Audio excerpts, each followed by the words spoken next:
अस्सलाम वालेकुम व्यूअर्स, क्या हाल चाल है? आप ठीक हैं? उम्मीद है आप सब खैर आफियत से होंगे।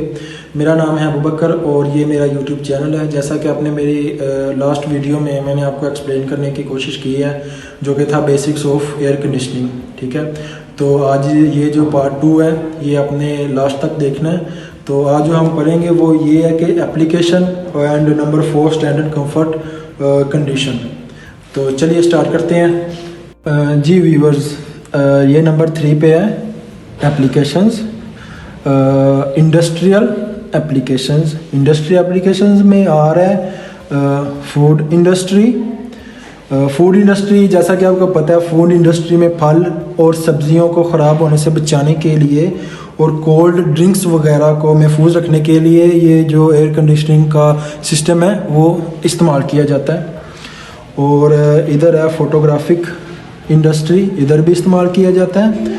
और ये जो टेक्सटाइल इंडस्ट्री है इधर भी यूज़ होता है air conditioning system.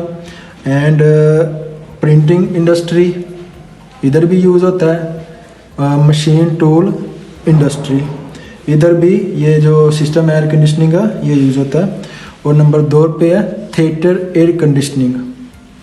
Theatre air conditioning, क्योंकि आपको पता है थिएटर्स में हम अपने सुकून के लिए एसी वगैरह जो है वो इस्तेमाल करते हैं। ज़ाहिर सी बात है थिएटर वगैरह में पब्लिक ज़्यादा होती है। सो ज़्यादा पब्लिक होने की वजह से उधर जो टेम्परेचर है वो हाई हो जाता है, गर्मी ज़्यादा हो जाती है। तो इसी वजह से पब्लिक ज़्यादा होने की वजह से हमको एयर कंडीशनिंग का सिस्टम जो है वो इस्तेमाल करना पड़ता है।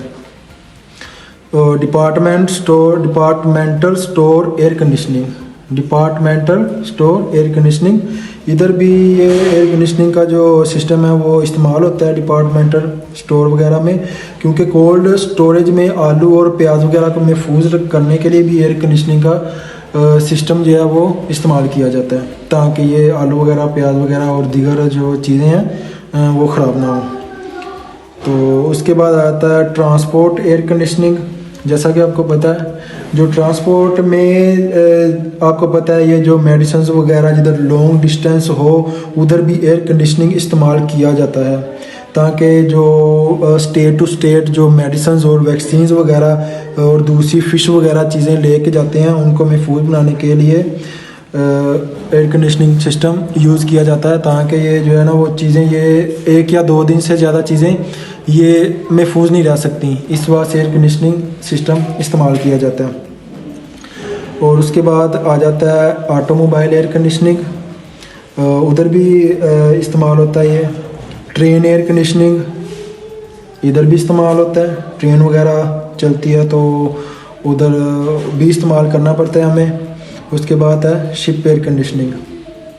शिप एयर कंडीशनिंग के लिए भी ये जो सिस्टम है कूलिंग वाला एयर कंडीशनिंग ये इस्तेमाल करना पड़ता है। और ये नंबर 6 पे है air conditioning for computer centre. आपको पता होगा कि जहाँ कंप्यूटर सेंटर होता है और जहाँ पर नंबर्स ऑफ कंप्यूटर्स रखे होते हैं और वो सब के सब एक ही टाइम में यूज़ हो रहे होते हैं, चल रहे होते हैं, तो उधर हीट बहुत ज़्यादा हो जाती है, हीट बहुत ज़्यादा प्रोड्यूस होती है। इसलिए जिधर भी कंप्यूटर सेंटर हो उधर एयर कंडीशनिंग का बहुत ज़्यादा रिक्वायरमेंट होती है। और नेक्स्ट जो है वो है air conditioning of automatic telephone exchange building. और नंबर 8 पे है म्यूज़ियम एयर कंडीशनिंग। और नंबर 9 पे है हॉस्पिटल एयर कंडीशनिंग।